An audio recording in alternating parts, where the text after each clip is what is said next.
महिलाओं को 33% रिजर्वेशन चाहे दिया हो, चाहे टॉयलेट्स दिए हो, चाहे अनाज दिया हो, चाहे गैस सिलेंडर्स दिया हो, तो उससे पता चलता है कि कौन देवता है और कौन दैत्य है।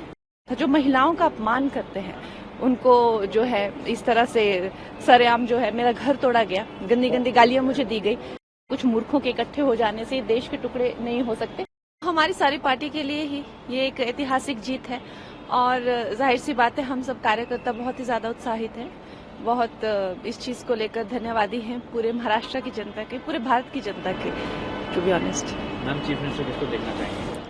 ये तो खैर अब हमारी जो पार्टी है उनका ये बनता है, इट्स देयर प्रोगेटिव।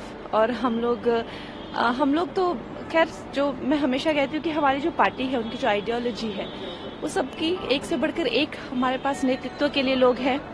तो उद्धव ठाकरे की इतनी बुरी तरीके से हार होगी, आपको ये उम्मीद थी? ये मुझे उम्मीद थी, क्योंकि मुझे लगता है कि अगर आप देखें इतिहास गवाह, और मेरे काफी रील भी वायरल हो रहे हैं कि हम दैत्यों को और देवताओं को कैसे पहचानते हैं। जो महिलाओं की इज्जत उतारते हैं वो उसी श्रेणी के होते हैं, दैत्य ही होते हैं।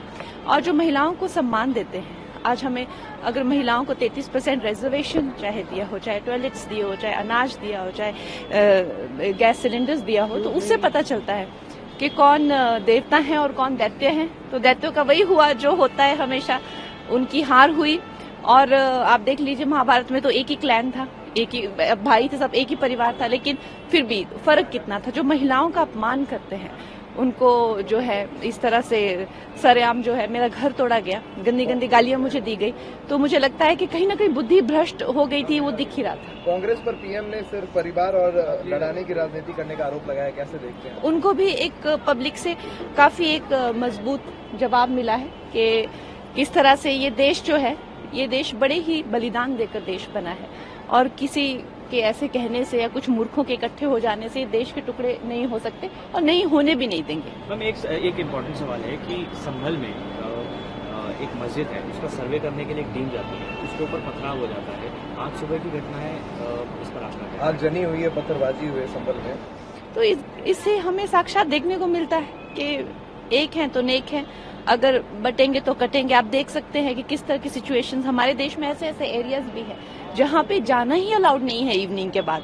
तो खैर मुझे लगता है कि हम सबको एकजुट होकर इस चीज की निंदा करनी चाहिए। हिमाचल में भी हम लोगों ने इस चीज की निंदा की है, तो अभी के लिए तो मैं यही कह सकती हूँ। Ma'am, my last question is, ये प्रियंका गांधी वाड्रा भी जीती हैं वायनाड से, क्या कहना चाहेंगे? मेरी उनको शुभकामनाएं।